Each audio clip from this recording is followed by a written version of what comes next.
Hey viewer, I'm Parul. If you have not subscribed my channel, please subscribe my channel and press the bell icon right next to it. Today we are talking about source of history. ये एक requested video है friends, जिसमें मुझसे कहा गया है कि ma'am please हमें ये कुछ समझ नहीं आ रहा है, आप हमारे लिए वीडियो बना दीजिए। तो मैं उसी रिक्वेस्ट पे आपके लिए वीडियो लेकर आई हूँ और ये हर कॉम्पिटिटिव एग्ज़ाम के लिए बहुत इम्पॉर्टेंट टॉपिक है। लिटरेरी सोर्स से वेरियस क्वेश्चन आते हैं हर कॉम्पिटिटिव एग्ज़ाम में। तो आई होप कि आपको पसंद आएगा और लास्ट तक इस पर वीडियो पर बने रहिए। आज आप अगर इसे अच्छे से देखते हैं तो आपकी काफ़ी नॉलेज इंक्रीज़ होने वाली है, ये मेरी गारंटी है। चलिए आगे बढ़ते हैं, स्टार्ट करते हैं। सोर्स ऑफ हिस्ट्री, जैसे कि मैंने बताया, जो एंशिएंट हिस्ट्री थी उसके दो मेन सोर्स होते हैं। तो फर्स्ट है आपका लिटरेरी सोर्स और सेकंड है आपका आर्कियोलॉजिकल सोर्स। ठीक है, जो अगर हम बात करें लिटरेरी सोर्स के बारे में, तो लिटरेरी सोर्स के अंदर क्या आ जाते हैं, जैसे कोई भी चीज़ आपकी लिखी हुई मटेरियल में है, रिटन एविडेंसेस की फॉर्म में है। ठीक है, मैं आपको हड़प्पा सिविलाइजेशन वाली वीडियो में ये सारी चीज़ें क्लियर कर चुकी हूँ कि उस टाइम पे तो हमें बहुत रेयर कंडीशन थी प्री हिस्ट्री के टाइम पे कि हमें कुछ नहीं मिलता था। सिर्फ आर्कियोलॉजिकल सर्वे के अकॉर्डिंग ही हम ये बताते थे कि जो सोर्सेज थे कि यहाँ से हमें ये मिला और ये इस टाइम ड्यूरेशन का है। बट लिटरेरी सोर्स में अगर हम देखें वैदिक पीरियड से अगर हम बात करें तो काफ़ी सारी चीज़ें वहाँ पर डेवलप हो चुकी थी। जैसे मेजर ऑफ लिटरेरी सोर्स, अभी मैं इसको डिटेल में भी पढ़ाऊँगी कि क्या क्या ये चीज़ें होती हैं। तो देखिए, वैदिक लिटरेचर, अगर वैदिक लिटरेचर की बात करें, ये काफ़ी डिटेल में है। वेदास और वेदांग आते हैं, ये सब मैं आपको पढ़ाने वाली हूँ। वेदास क्या हैं, वेदांग क्या हैं, ये कुछ लोगों ने तो ये वेदांग वगैरह टर्म सुने ही नहीं होंगे, सीरियस बता रही हूँ। अब देखिए, फिर है लेटर वैदिक लिटरेचर, उसमें आपके उपनिषद आ जाते हैं। ठीक है, आरण्यक आ जाते हैं, ब्राह्मणास आ जाते हैं। ठीक है, और पुराण की बात कर लें, फिर पुराण के बाद आपका बुद्धिस्ट लिटरेचर हम पढ़ेंगे, जैनिज्म लिटरेचर पढ़ेंगे। ठीक है, फॉरेनर अकाउंटर पढ़ेंगे, जो फॉरेनर्स आए थे हमारे इंडिया में, जैसे फाहान आया है, बहुत सारे आए हैं, उनके बारे में भी डिटेल में पढ़ेंगे। और अगर तो मोटा मोटा हम जान लें कि इस वीडियो में हम क्या क्या कंप्लीट करने वाले हैं, आर्कियोलॉजिकल सोर्स करने वाले हैं, जिसमें कि आ जाएगा आपके एक्सकवेशन से, यानी खुदाई करके जो भी आपकी चीज़ें मिली हैं उनके अकॉर्डिंग हम बताएंगे। ये आपकी क्या है, आर्कियोलॉजिकल सोर्सेज हैं। फिर एपिग्राफिकल सोर्स, जिसमें इंस्क्रिप्शन आ जाते हैं।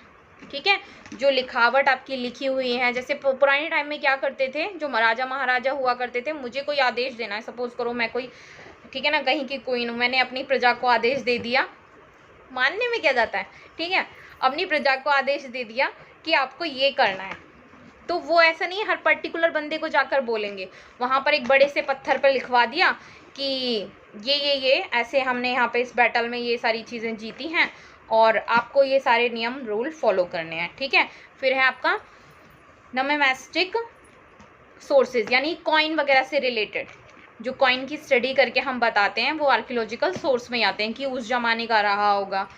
आगे हम मूव करते हैं इसके बाद। हाँ देखिए, यहाँ मैंने ब्रॉड में लिखा हुआ है, लिटरेचर है, पुराणास हैं, बुद्धिस्ट लिटरेचर, इसकी हम बात कर लेते हैं। ओके, संगम लिटरेचर हो गया, अदर लिटरेचर, फॉरेन अकाउंटेंट, जो अकाउंट्स जो लोग आए वहाँ से, उनके बारे में पढ़ेंगे। इंस्क्रिप्शन है, कॉइन है, वही मॉन्यूमेंट्स, एक्सकेवेशन, एक्सप्लोरेशन, जैसे जैसे घूमने गए तो उन्हें खुदाई में कुछ ना कुछ मिलता चला गया, ये सब। अब देखिए, यहाँ आपका दे रखा है रिलीजियस एंड हिस्टोरिकल स्क्रिप्ट, तो उसमें आ जाइए, मेन सोर्स की बात कर लेते हैं। रिलीजियस स्क्रिप्ट में आ जाएंगे जैसे हमारे वेदास, हिस्टोरिकल स्क्रिप्ट में आ जाएंगे जैसे चाणक्य ने लिखी थी अपनी, ठीक है, कौटिल्य अर्थशास्त्र, ये सारी चीज़ें, चाणक्य नीति वगैरह, सब ये सारी चीज़ें हम इसमें पढ़ने वाले हैं हिस्टोरिकल स्क्रिप्ट में। ठीक है, और फिर है रिकॉर्ड ऑफ फॉरेनर ने जो जो लिखा है, उससे भी तो पता करते हैं, हम थोड़ा ना उस ज़माने में थे जो हम एग्जैक्ट आपको बता दें, नहीं, तो हम कैसे पता करते हैं कि हम उन्होंने जो भी डिटेल आपको लिखकर वो छोड़ गए हैं, उसके अकॉर्डिंग हम ये सारी चीज़ें आपको एक्सप्लेन कर पाते हैं। आर्कियोलॉजिकल एविडेंसेस देखकर, ये आर्कियोलॉजिकल एविडेंसेस का मैंने आपको सिंधु घाटी सभ्यता जब पूरा एक्सप्लेन किया है, तो बहुत डिटेल में ये सारी चीज़ें पढ़ाई हैं कि कैसे हम पता लगाते हैं किस जगह क्या क्या चीज़ें मिली हैं। जिसने भी अभी तक वो वीडियो नहीं देखा है उसे ज़रूर वॉच कर लें। देखिए लिटरली यहाँ से हम अच्छे से बताएंगे, हर डेफिनेशन को आप लिखते नोट करते हुए चलिए। जिसका भी एग्जाम है वो पर्टिकुलरली इनके नोट्स बना लीजिए। लिटरली सोर्स की हम बात कर रहे हैं तो literally source comprises all type of text written on various material.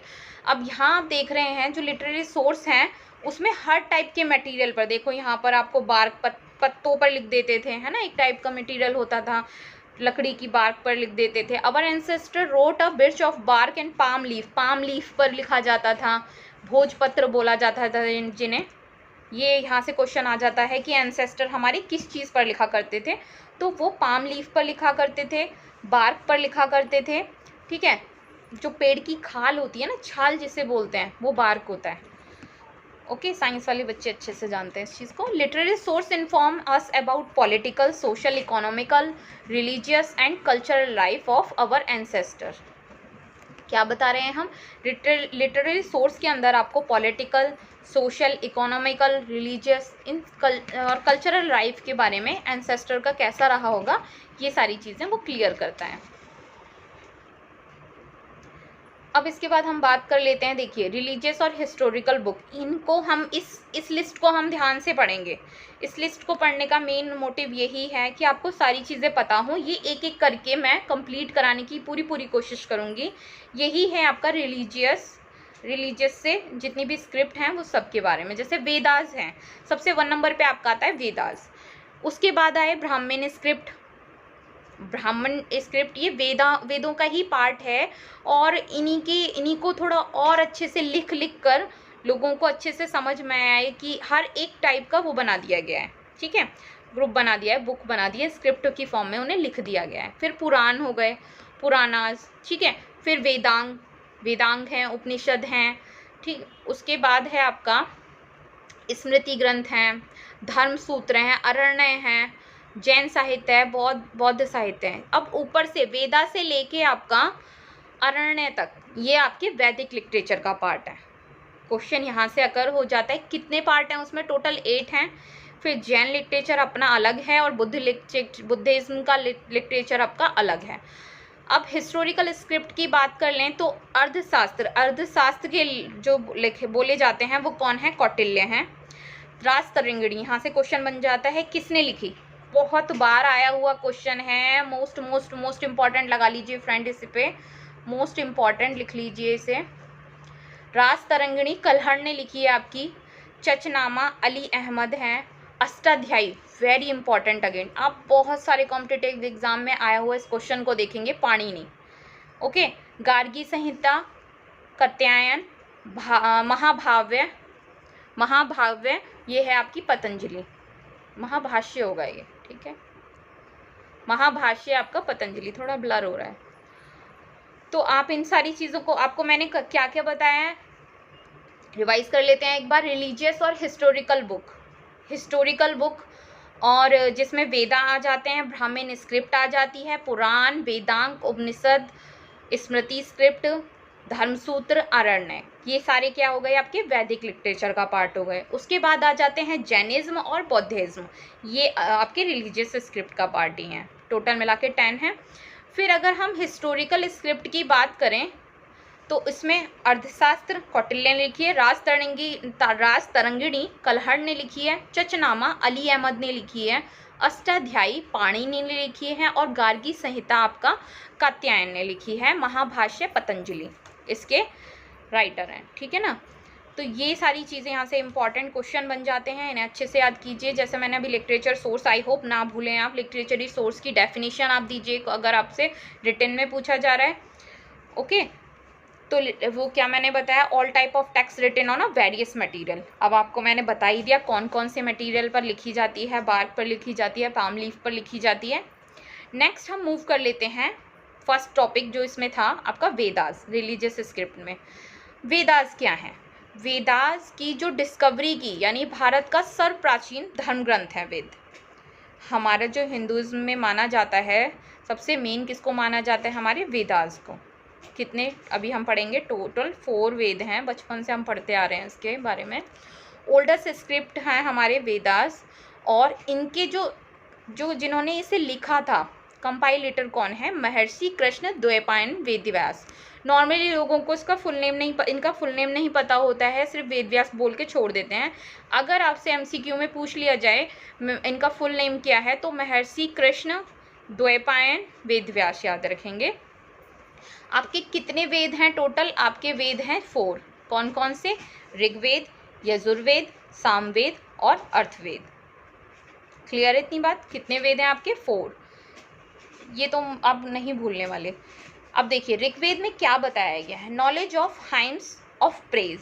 ये जो ऋचाएं होती हैं, है ना, प्रेयर के अंदर हम जो मंत्र उच्चारण करते हैं, उसका वो कहाँ से लिया गया है? उसकी नॉलेज हमें कहाँ से होती है? ऋग्वेदास से होती है। यजुर्वेद की बात करें तो इसके अंदर क्या आ जाएगा आपका? Sacrificial formulas, knowledge of sacrificial formulas, इसकी बात कर लेते हैं। नेक्स्ट है Samaveda, knowledge of melodies, knowledge of, थोड़ा थोड़ा समझते हुए चलते हैं, नॉलेज ऑफ सैक्रिफिशियल फॉर्मूलाज, यानी कि ऐसे समझिए इसमें यज्ञ हवन इन सारी चीज़ों के बारे में। यजुर का मीन्स ही आपका यज्ञ होता है, और इसमें सैक्रिफिशियल माने बलि के तरीके, यानी इन सारी चीज़ों की नॉलेज इसमें यजुर्वेदा में मिलती है। मंत्रोच्चारण के बारे में बताते हैं, उस टाइम जो हवन करते में जो भी मंत्रोच्चारण होता है उसका सारा जिक्र आपका यजुर्वेदा में किया गया है। फिर सामवेदा की बात कर लेते हैं तो नॉलेज ऑफ मेलोडीज़, यानी सॉन्ग से रिलेटेड है, यानी इसमें जितना भी म्यूज़िक का जो फादर कहा जाता है वो सामवेदा को ही कहा जाता है। यहीं से ड्राइव्ड हुआ है, जितने भी पद हैं, सॉन्ग हैं, यानी भारतीय जितना भी संगीत है वो सब सामवेदा से ही ड्राइव्ड हुआ है। अथर्ववेदा की बात कर लेते हैं तो नॉलेज ऑफ मैजिकल फॉर्मूलाज, इसमें जितने भी जादू, टोना, टोटका, ये सारी चीज़ों की नॉलेज किस में मिलती है? अथर्ववेदास में है। सोच रहे होंगे अगर जिसने अच्छे से नहीं पढ़ा होगा ना कभी, उसके लिए तो ये ऐसा लगा अरे हमारे वेदास ऐसी चीज़ें भी सिखाते थे। ठीक है, जिसने फर्स्ट टाइम पढ़ रहे हैं ना इन चीज़ों को, वो सोच के थोड़ा कंफ्यूज हो जाएगा। तो हमने अभी इसमें क्या क्या चीज़ समझ ली कि वेदास जो हैं आपके 4 हैं, इनकी इन्हें किसने लिखा था, कौन है इसके कंपाइलेटर कौन है? महर्षि कृष्ण द्वैपायन वेदव्यास, पूरा नाम है इनका। ठीक है, आगे मूव कर लेते हैं नेक्स्ट पे। अब आते हैं ऋग्वेदास। फर्स्ट वन है आपका Rigvedas, the knowledge of health care system. इसके अंदर हमें किस चीज़ की नॉलेज होती है? Health care system. ठीक है, आपके स्वास्थ्य के बारे में इसमें ऋग्वेदा में काफ़ी चीज़ें मेंशन है। मेडिसिन स्टेम्स फ्रॉम ऋग्वेदा, यहाँ से आपका मेडिसिन की नॉलेज मिलती है। Which gave birth to a sub system Ayurveda, और ये ही आपके किसको जन्म देते हैं? आयुर्वेदा को ये जन्म देते हैं। ठीक है, इरेज करते हुए चलते हैं। नेक्स्ट पे मूव करते हैं। वेदास को, ऋग्वेदा को हम अच्छे से और डिटेल में पढ़ लेते हैं। आपको लिखना हो तो नोट कर लीजिए उसे। It is the oldest religious text, सबसे पहले अगर वेद कोई लिखा गया था तो वो आपका ऋग्वेदा ही है। ठीक है, कंपोज बिटवीन 1700 से 1700 एक्यूरेट नहीं है, 1700 या 1500 के बीच में 1000 BC तक लिखा गया था, बिफोर क्राइस्ट, यानी ईसा मसीह के पैदा होने से पहले। ठीक है, it has no Harappa and Buddha story, इसमें कोई स्टोरी नहीं है, ना हड़प्पा की ना बुद्धा की। It is not a historical text but a collection of hymns, यानी सूक्त के बारे में है ये ऋग्वेदा क्या कहलाता है? आपका कलेक्शन है। किसका? हाइम्स का कलेक्शन है, सिस्टमेटिक कलेक्शन ऑफ हाइम्स। या अगर लिखना हो डेफिनेशन में तो लिख लीजिए, सिस्टमेटिक कलेक्शन ऑफ हाइम्स, यानी ऋचाओं के क्रमबद्ध समूहों को ऋग्वेद कहते हैं। ऋचाएं यानी मंत्रों के क्रमबद्ध समूहों को ऋग्वेद कहते हैं। Contain 1028 hymns which is divided into 10 मंडल, मंडल नहीं मंडल। ठीक है, तो कितने हैं? ये इम्पॉर्टेंट लाइन है, इसको हाईलाइट कर लीजिए अपने आप से। क्यों मैं कह रही हूँ ये इम्पॉर्टेंट है? यहाँ से क्वेश्चन सीधे सीधे आपका बन जाएगा कि कितने इसमें हाइम्स हैं, ऋचाएं कितनी हैं आपकी? 10 मंडल हैं और 10,028 हाइम्स हैं, ऋचाएं हैं। फर्स्ट से 10 मंडल में आपका ये सबसे लार्जेस्ट और लॉन्गेस्ट है। 1 से 10 जो फर्स्ट से 10 है आपका, ये सबसे लार्जेस्ट और लॉन्गेस्ट है। Second to seventh oldest and shortest, ये छोटा है और इसे गोत्र मंडल कहा जाता है। क्या कहा जाता है? गोत्र मंडल कहा जाता है। 8 से 9 ये जो है कांट बी डेटेड, इसको हम बता नहीं सकते एग्जैक्टली इसमें क्या है, ठीक है ना, कांट बी डेटेड। फिर नेक्स्ट हम मूव कर लेते हैं 10 मंडल, जो कि इम्पॉर्टेंट है। 10 मंडल एडेड इन अ लेटर वैदिक एज, ये आपका कहाँ आता है? लेटर वैदिक एज के बारे में बताता है। कंटेंट पुरुष सूक्त विच एक्सप्लेन द 4 वर्ण। अब ये इंपॉर्टेंट लाइन हो गई आपके 10वें मंडल में, ये पुरुष सूक्त में एक्सप्लेन किया गया है कि आपके 4 वर्ण होते हैं। वर्ण आप समझते हैं? वर्ण होते हैं आपके, जैसे फर्स्ट वन है आपका ब्राह्मणास, 4 पार्ट में इनको डिवाइड कर लिया जाता है। फर्स्ट वन है ब्राह्मणास, सेकंड वन है क्षत्रिय, थर्ड वन है आपका वैश्य एंड फोर्थ वन आपका कौन सा हो जाएगा बताइए? फोर्थ वन कौन सा है? शूद्र। यानी वैदिक पीरियड से ही हम क्या देखते आ रहे हैं? जाति व्यवस्था देखते आ रहे हैं। और उस टाइम में तो फिर भी उस टाइम में आपका ये एक्सप्लेन नहीं किया गया था कि किसी को धर्म जाति, यानी कि जैसे किसी राजा का बच्चा राजा ही रहेगा, ऐसा कोई वो नहीं है। अगर कोई ऐसे समझिए कोई पैदा हुआ है ब्राह्मण कुल में, उसका बेटा बन गया क्या? कोई बन गया वैश्य, बन गया वैश्य इन द सेंस बनिया बन गया, व्यापार करने लग गया, तो वो व्यापारी कहलाएगा। उसको जाति के अकॉर्डिंग नहीं कहा जाएगा। आज के टाइम में इंडिया में कितना गंदा सिस्टम है, मेरे को राइट नहीं है ऐसा चीज़ें बोलने का, बट फिर भी मैं बता देना चाहिए अगर कोई ब्राह्मण का बच्चा है तो वो ब्राह्मण ही कहलाएगा। हमेशा क्या होना चाहिए? जो वैदिक पीरियड में लगा हुआ था सिस्टम, वही अच्छा था। क्या? कि ब्राह्मण का बच्चा अपने कर्मों के अकॉर्डिंग, अगर वो इतना पढ़ा लिखा नहीं है और वो कुछ और काम करना चाहता है, व्यापार करना चाहता है, तो वो व्यापार कर सकता है, फिर वो व्यापारी कहलाएगा। ये सिस्टम होना चाहिए। लेकिन आज हमारे इंडिया में क्या हो रहा है? ये कल्चर फॉलो किया जा रहा है कि हम कास्टिज्म में बिलीव करने लगे। एक जाति होनी चाहिए, सिर्फ हिंदुइज्म में हमारा धर्म है, ऐसा मेरा मानना है, बाकी सब आपका ओपिनियन है, ठीक है। तो मैंने क्या बताया? 4 वर्णों में इनको विभाजित किया गया था। अगर किसी ब्राह्मण के घर कोई उसका बेटा क्षत्रिय पैदा होता है तो वो क्षत्रिय कहलाएगा, ना कि ब्राह्मण, ऐसा वहाँ पर है था। और किसी क्षत्रिय का बेटा, उस क्षत्रिय का बेटा अगर कोई व्यापार करने लगता है तो वो व्यापारी कहलाएगा। अगर वो उस व्यापारी का बेटा अगर कोई सर्विस का काम कर रहा है तो वो शूद्र कहलाएगा, ना कि ब्राह्मण कहलाएगा। ठीक है, मेरी बात समझ में आई? ये सिस्टम उस टाइम पे फॉलो होता था। एक सेकेंड,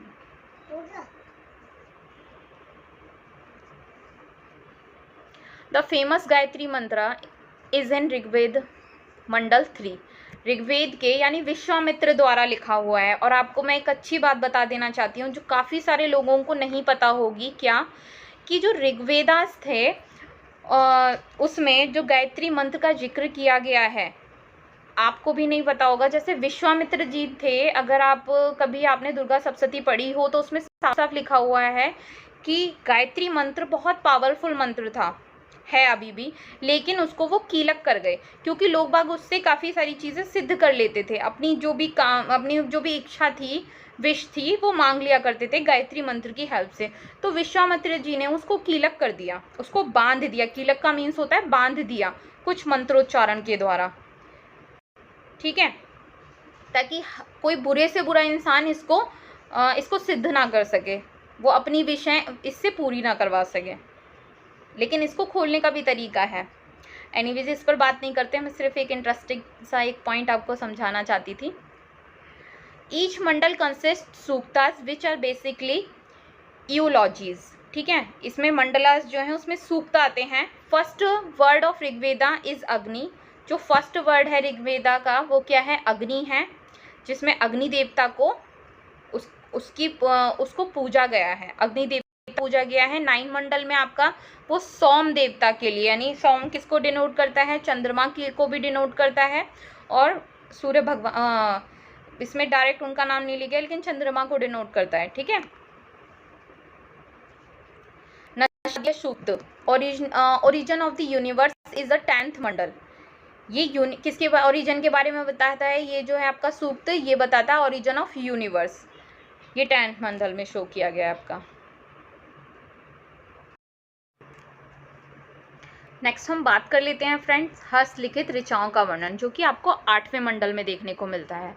8वें मंडल में हस्तलिखित, हाथ से लिखी हुई जो मंत्र उच्चारण, उनका वर्णन मिलता है। और उसको लिखने वाले को क्या कहते हैं? किल। ज़्यादा खिलखिला के हंस रहा है ना, तो बोलते हैं ना खिल। यहाँ से याद रखिए इस टर्म को। जब मैं बता रही हूँ ना, और जिस टाइम आप एग्ज़ाम में लिख रहे होंगे या टिक कर रहे होंगे, तो आप डेफिनेटली, अरे मैम ने तो ये बताया था हमें, ये यहाँ से ड्राइव हुआ, ऐसे दिमाग में एकदम से याद आएगा, मैम ने कैसे बताया था, अरे मैम ने तो खिल से बताया था। ओके, देखिए 9वां मंडल में आपका सोम देवता का वर्णन है, जैसा मैं बता चुकी हूँ अभी। हाँ, सोम देवता की पूजा का वर्णन किस में मिलता है? 9वें मंडल में मिलता है। 10वें मंडल में आपका चातुस्य वर्ण समाज, ये मैं बहुत अच्छे से एक्सप्लेन कर चुकी हूँ। 4 वर्णों के बारे में बताया है आपका, वही ब्राह्मण, क्षत्रिय, वैश्य और शूद्र के बारे में।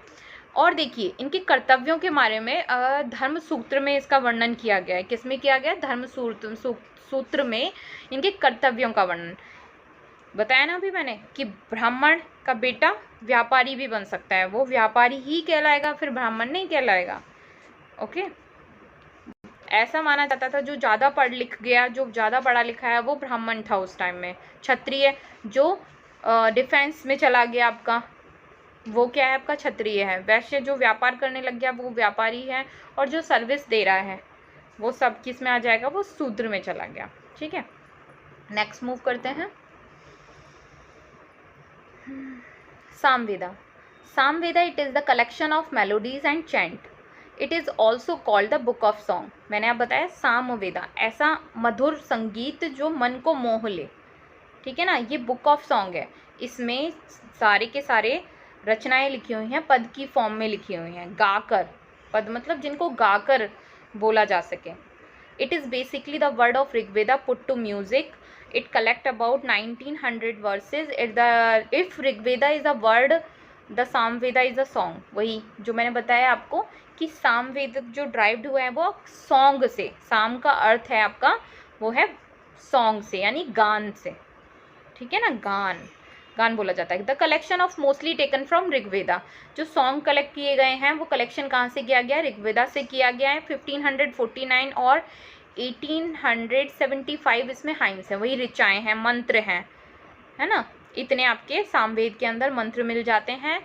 ऐसा माना जाता है हिंदू धर्म में 4 वेद जो हैं, जिसने पढ़ लिए उस जैसा महान कोई नहीं था। पहले क्या पढ़ाया जाता? तो कोई इंग्लिश पढ़ाई जाती थी, हिस्ट्री पढ़ाई जाती या साइंस पढ़ाई जाती थी? कुछ भी नहीं पढ़ाया जाता था। उस टाइम के बच्चे को भेजा जाता था गुरुकुल में पढ़ने के लिए 4 वेद, इसी का गान कराया जाता था उससे। बाहर ऐसे भी थे नहीं, ऐसे नहीं थे, स्कूल बने हुए थे, पेड़ के नीचे बिठा दिया जाता था, पढ़ो जी पढ़ो, भी नहीं याद करो। ठीक है ना, इंडिया का बंटाधार हुआ ही इसी वजह से है।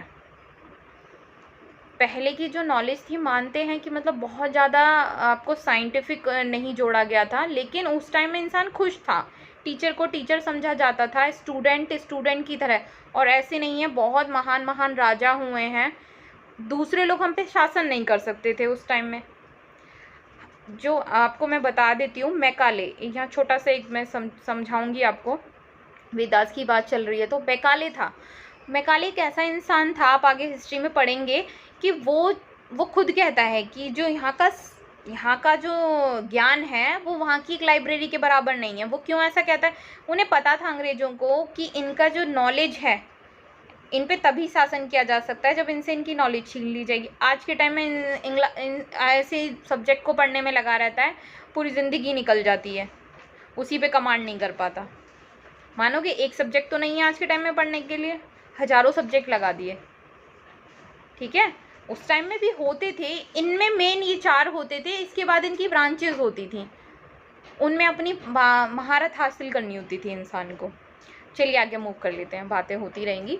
वर टू बी सुंग एट सोमा, सेक्रीफाइस बाई उदगात्री है। ये उदगात्री मैं लिख के बता देती हूँ, इसे मिस्टेक ना करें, इसलिए मैंने लिख दिया है उदात्र। ठीक है, ब्राह्मणास कहा जाता था, और यही लोग इसका गान करके, गा के इसको सुनाते थे। सामवेद के जो मंत्र हैं उनको सुनाते थे। The classical Indian music and dance tradition यहीं से आया है। जो चैंट आप मंत्र उच्चारण करते हैं, चैंटिंग, ओम नमः शिवाय बोलते रहते हैं ना, ये चैंटिंग कहलाता है। एंड मेलोडीज इन गंधर्व वेद उपवेद, ठीक है ना, ये गंधर्व वेद उपवेद से इनको ड्राइव किया गया है। Of Samaveda as one of its root, ये सामवेद की एक रूट है। नृत्य शास्त्र जो है वो उसका आधार है। ओके, आगे पढ़ेंगे।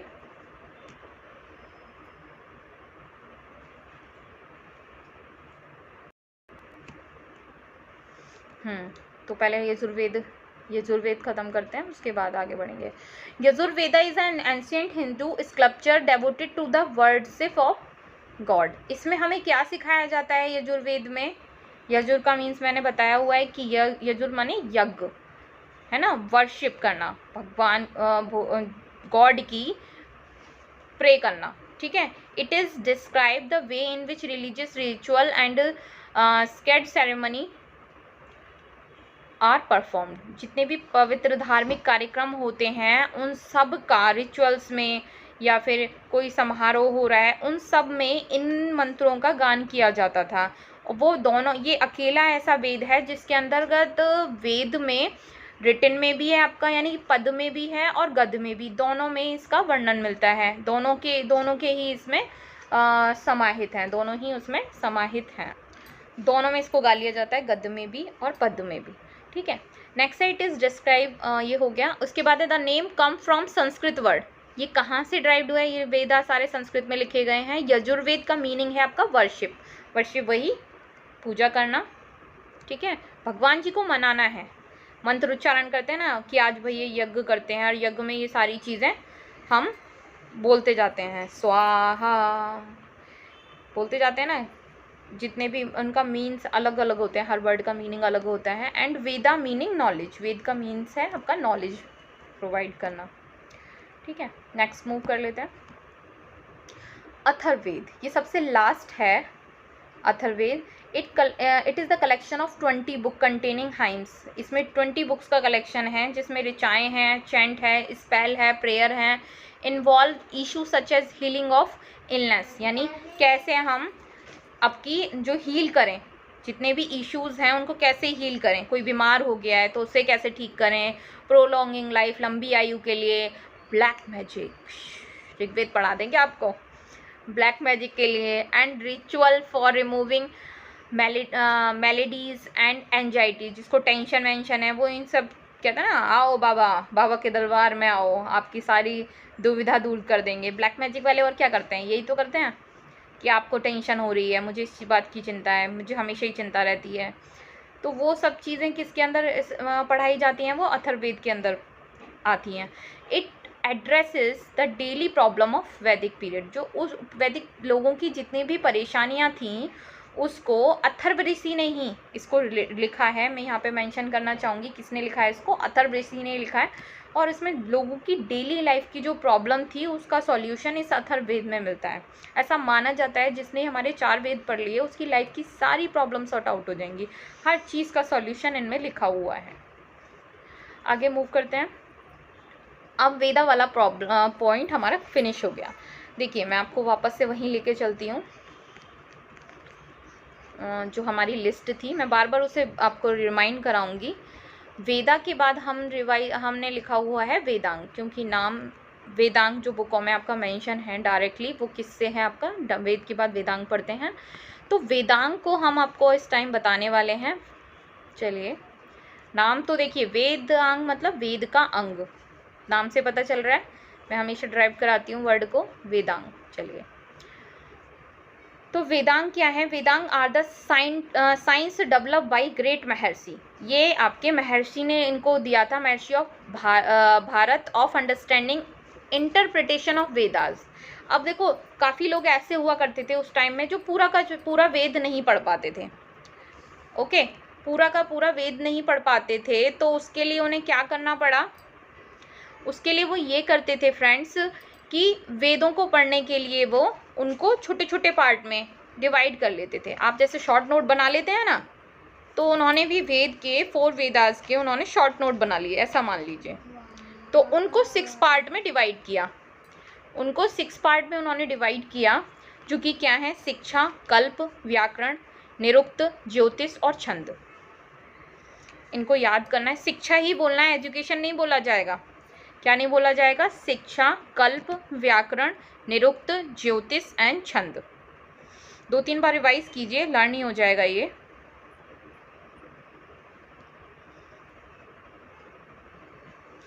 आगे देखते हैं। हाँ, वेदांग।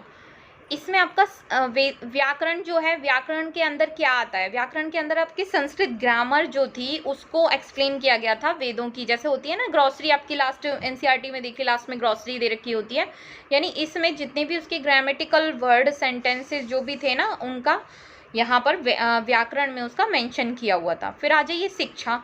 शिक्षा के अंदर आपका क्या है, हाउ टू प्रोनाउंस वैदिक मंत्र, गलत उच्चारण करके कभी उल्टा ना पड़ जाए। अगर अथर्ववेद के मंत्र पढ़ रहे हैं, ब्लैक मैजिक वाले हैं, और आपने क्या किया, कुछ का कुछ बोल दिया, प्रोनाउंसिएशन गलत हो गया आपका, तो आपने कुछ का कुछ बोल दिया, उससे क्या होगा, बना तो चूहा रहे थे, बन गया कुछ और, डायनासोर ही बना दिया, ठीक है ना। तो ऐसे ही, इसीलिए क्या किया, उन्हें प्रोनाउंसिएशन आपका मंत्र उच्चारण ठीक होना चाहिए। फिर ज्योतिष, यानी ज्योतिष के अंदर आपके क्या आ गई, एस्ट्रोलॉजी, एस्ट्रोनॉमी, पूरा का पूरा, यानी इसके अंदर हम इसकी स्टडी करते हैं, ठीक है।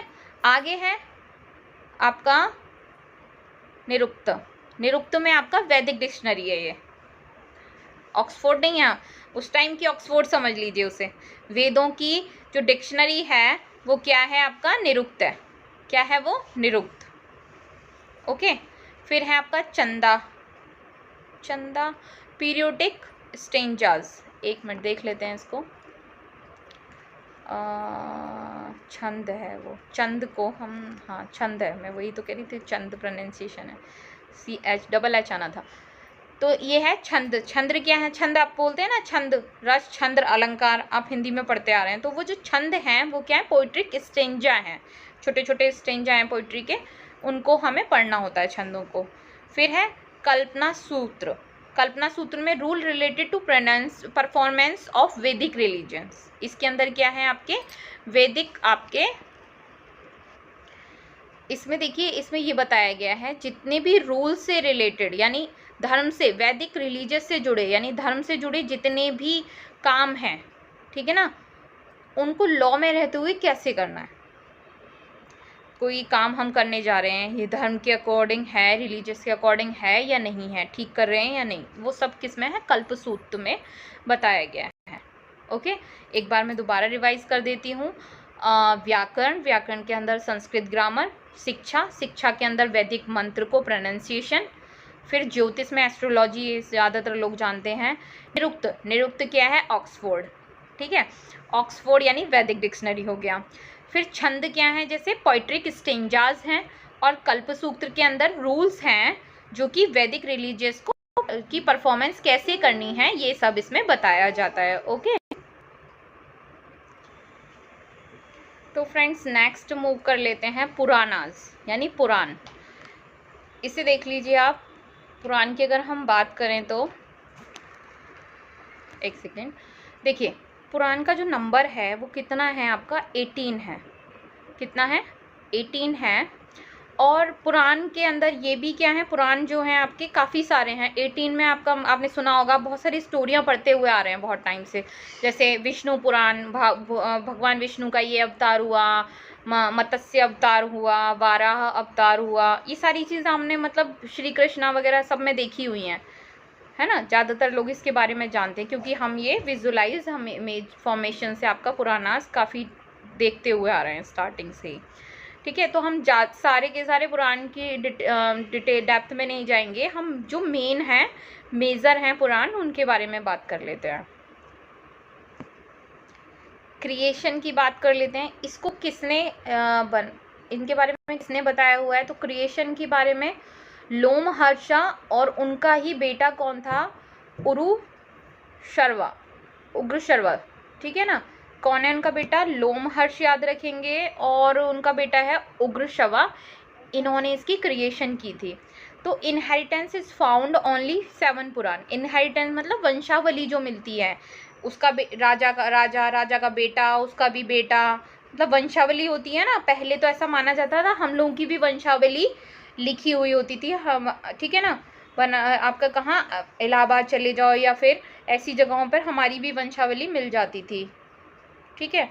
तो आज के टाइम में तो पता नहीं, वंशावली कोई नहीं रखता, पहले रखी जाती थी। लेकिन इनमें काफ़ी सारे राजाओं की वंशावली मिलती है। जैसे आपका है फर्स्ट वन पे बात कर लेते हैं, तो आपका है मत्स्य, भगवद गीता, विष्णु, वायु, ब्रह्मा और भविष्य और गरुण। इनमें आपका ये सारे के सारे मत्स्य पुराण आपका सबसे वो है, मतलब सबसे एंशिएंट पुराण माना जाता है और प्रमाणिक पुराण भी है, जिसके साक्ष्य मान्य हैं, ठीक है। मत्स्य पुराण यानी ऐसा रहा होगा, भगवान जी मछली का अवतार लेके आए हैं और धरती के प्रजावासियों को भी बचाया। ओके, चलिए आगे बढ़ जाते हैं। इसमें देखिए पुरूरवा, इक्ष्वाकु और बहादत्त डायनेस्टी, ठीक है ना। इसको आपका गरुण पुराण में मेंशन किया गया है। किस में मेंशन किया गया है, एक बार रिपीट कर देती हूँ मैं, क्योंकि ये बृहदत्त है, ठीक है ना। क्या नाम है इनका, बृहदत्त डायनेस्टी है ये। इक्ष्वाकु है ये, क्या क्या बताया आपका, पुरूरवा, इक्ष्वाकु और बृहदत्त डायनेस्टी, ये आपका गरुण पुराण में मेंशन किया गया है। फिर आपका मौर्य डायनेस्टी के बारे में किस में बताया गया, विष्णु पुराण में बताया गया और भविष्य पुराण में बताया गया। भविष्य पुराण तो आज भी फेमस है, भविष्यवाणियाँ उसमें मेंशन की हुई हैं। उसके बाद आगे देख लेते हैं, आंध्र सत्यवाहना डायनेस्टी। आंध्र सत्यवाहना जो डायनेस्टी थी, सातवाहन होगी ये, सातवाहन डायनेस्टी जो है वो आपका मत्स्य पुराण में मिलता है इसके बारे में।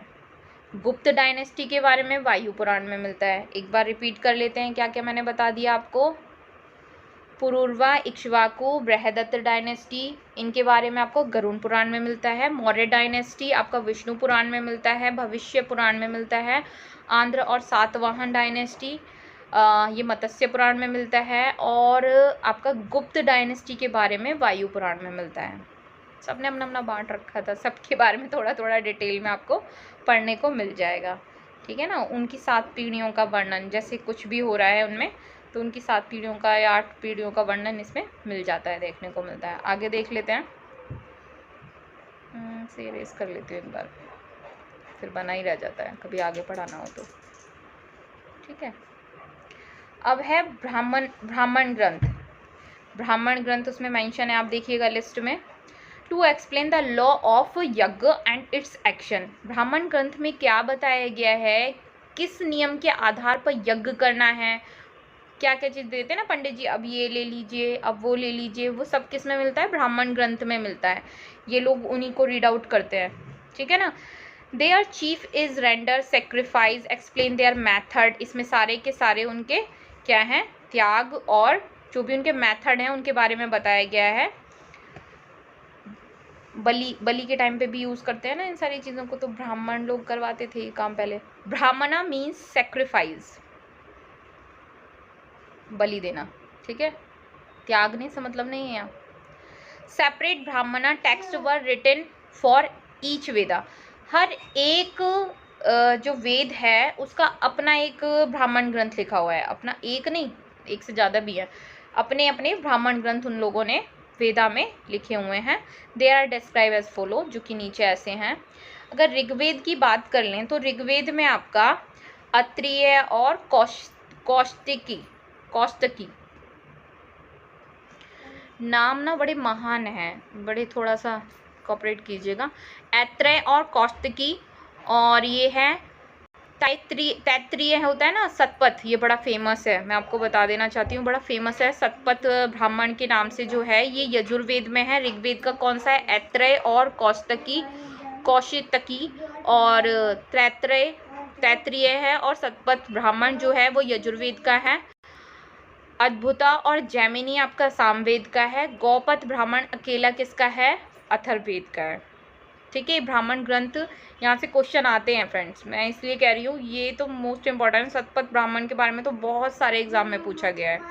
ओके, तो आपसे क्वेश्चन ऐसे कर लिया जाएगा, शतपथ ब्राह्मण का किससे किससे जुड़ा हुआ है? शतपथ ब्राह्मण जो है वो है आपका यजुर्वेद से। ठीक है, ऐत्रेय, ऐत्रेय, ये देखिए ऐत्रेय ब्राह्मण यहाँ मैंने बुक में बनाया हुआ है, इमेज लगाई हुई है। तो ये ऐत्रेय ब्राह्मण कौन सा है आपका, किस में है? ऋग्वेद स्टार्टिंग वाले में, कौस्तकी भी स्टार्टिंग वाले में है। तैत्रेयी और शतपथ ब्राह्मण दोनों भाई भाई हैं, ये यजुर्वेद में आ गए। और अद्भुत, अद्भुत और जैमिनी ये सामवेद में है। गौपथ, गौपथ ब्राह्मण आपका अथर्ववेद में है। रिवाइज कर लीजिएगा इन टर्म को, अभी आगे देखते हैं। ठीक है।